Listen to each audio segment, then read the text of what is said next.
I spent a lot of this year not really listening to new music and sort of going back through classic records that I think had a prolific impact on society and on culture and things like that. And sometimes not even appreciated as much at the time as it was later. I definitely was influenced by this a bunch while I was working on my record.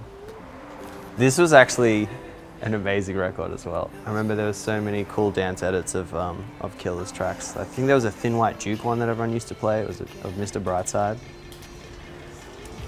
This is a 9 Inch Nails record. This song called Great Destroyer, which was this really heavy, it had this really heavy industrial outro that was kind of the first time I ever heard like I guess like a halftime drop, equivalent to some of the heavier analog beats music that you hear these days. Oh wow. Rye X Dawn. I actually met Rye just north of Malibu. I was meeting my friend who lives around there, and he just happened to be one of the people at the beach with us.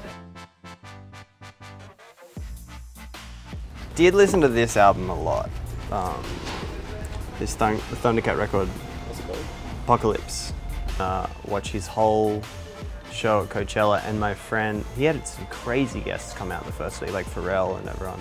One of the songs off my album, the vocal came from this idea that I wrote over the guitar loop at the end of Heartbreaks and Setbacks. So thank you for that, Thundercat. So this was the first record I ever bought. I believe the band was originally called Hybrid Theory, and this was the album where they changed their name to Linkin Park. So they titled the album their old band name. It was probably like $12, and I got a bus to the mall down in Brookvale, and I went and bought this after seeing, One Step Closer. I saw that on MTV.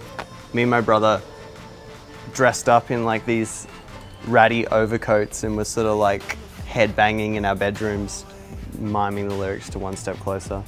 And my parents even banned us from having the CD in the car because they thought it was disgusting music. So well done, Linkin Park. I really love King Krul. I listened to this a lot when I started changing how I was producing and changing how I was writing. This, and actually the Jagwar record they did a few years back with Come and Save Me and all of those songs. Like a really big influence on a shift for me.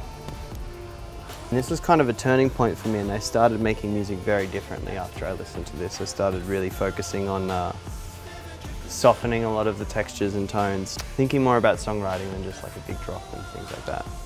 And I actually ended up working with Jono and Gab. In particular, Jono on one of the main songs on my album, called Stuck in Orbit.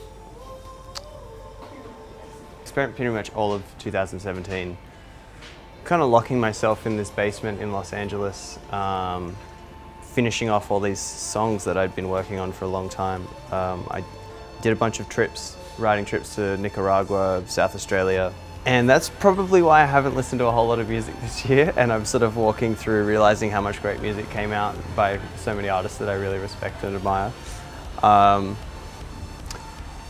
Maybe this here today is a bit of a sign that I should be going and taking a few of these homes to really dive into.